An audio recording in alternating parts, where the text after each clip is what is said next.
അങ്ങനെയാണെങ്കിൽ എന്തുകൊണ്ട് എനിക്ക് ഈ രോഗത്തെ മാറ്റിക്കൂടാ? ഞാൻ ബ്രദർ പറഞ്ഞ വചനങ്ങൾ വെച്ച് പ്രാർത്ഥിച്ചുകൊണ്ടിരുന്നു. ഇപ്പോഴും ഞാൻ തൈറോയിഡ് ടെസ്റ്റ് ചെയ്തു. 3 ദിവസം മുമ്പ് ടെസ്റ്റ് ചെയ്തു. തൈറോയിഡ് രോഗം പൂർണ്ണമായും മാറി. അത് ചില സമയങ്ങളിൽ തൈറോയിഡ് വന്നിട്ടുണ്ടെങ്കിൽ ചിലപ്പോൾ വണ്ണിക്കും, ചിലപ്പോൾ നടക്കാനൊക്കെ ബുദ്ധിമുട്ടും, പല വിഷയങ്ങളായിരുന്നു. എഴുന്നേൽക്കുമ്പോൾ തന്നെ മരുന്ന് കഴിച്ചുകൊണ്ടിരിക്കണമായിരുന്നു.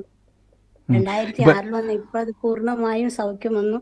പിന്നെ എൻ്റെ അമ്മയുടെ ചേടത്തിയുടെ മകളിങ്ങനെ പൊള്ളി, ശരീരം മുഴുവനും ഇങ്ങനെ എന്താ പറയാ, ഇങ്ങനെ ചൊറിഞ്ഞ അലർജി പോലെ വന്നു. അപ്പൊ ബ്രദർ ഇങ്ങനെ പറഞ്ഞു മറ്റുള്ളവർക്ക് വേണ്ടി പ്രാർത്ഥിച്ചാല് രോഗസൗഖ്യം വരുമെന്ന്. ഞാൻ എന്നിട്ട് ഇങ്ങനെ പറഞ്ഞു, മോളിയെ വിളിച്ചിട്ട് പറഞ്ഞു, മോളി ഞാൻ പ്രാർത്ഥിക്കാം, നിനക്ക് സമ്മതമാണെങ്കിൽ എന്ന് പറഞ്ഞു. അങ്ങനെ പ്രാർത്ഥിച്ചു. ഞാൻ പ്രാർത്ഥിച്ചപ്പോ തന്നെ അവള് പറഞ്ഞു, എടി എൻ്റെ ശരീരത്തിന് ഒരു തണുപ്പ് അനുഭവപ്പെടുന്നുണ്ട്, ഇപ്പൊ എനിക്ക് ഒത്തിരി മാറ്റമുണ്ട് എന്ന് പറഞ്ഞു. ഞാൻ പറഞ്ഞു, ഇങ്ങനെ ഒരു ബ്രദർ ഇവിടെ കൂട്ടായ്മ വെച്ചിട്ടുണ്ട് എറണാകുളത്ത്, ഞാൻ നിന്റെ പേര് രജിസ്റ്റർ ചെയ്യാം, എന്റെ കൂടെ വരാവൂന്ന് ചോദിച്ചു. അപ്പൊ അവള് വരാമെന്ന് സമ്മതിച്ചിട്ടുണ്ട്. എഴുന്നേറ്റ് നടക്കാനൊന്നും ബുദ്ധിമുട്ടൊക്കെ, ഈ പൊള്ളിയത് കൊണ്ട് ദേഹം മുഴുവനും അസകലം പൊള്ളിയതാണ് ആ വ്യക്തി. അപ്പൊ ഈ ചൂടോ തണുപ്പോ ഒന്നും അടിക്കാൻ പറ്റാത്ത അവസ്ഥയില.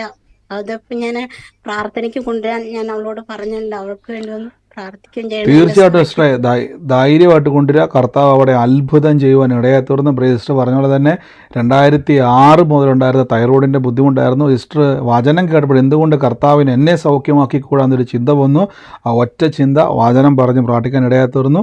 ആ രോഗം പൂർണ്ണമായിട്ടും മാറിയെന്നുള്ള സാക്ഷി നമ്മൾ കേൾക്കണം. സിസ്റ്ററെ, എറണാകുളത്ത് നടക്കുന്ന പ്രാർത്ഥനയിൽ സിസ്റ്റർ ആ സാക്ഷ്യം പറഞ്ഞു കേട്ടോ. കർത്താവ് തൊട്ട സാക്ഷ്യമാണ്. കേൾക്കുന്നുണ്ടോ എന്നെ?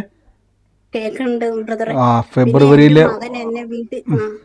എന്റെ മകൻ എന്നെ വീട്ടിൽ ചെല്ലുമ്പോ ഞാൻ എപ്പോഴും പറയും, അമ്മച്ചിക്ക് എപ്പോഴും ഈ പ്രാർത്ഥനയുള്ളൂ. അതല്ല, എന്റെ മകൻ ഏറ്റവും നല്ലൊരു വ്യക്തിയായിരുന്നു. ആ ദേശത്തേക്കും പ്രദേശ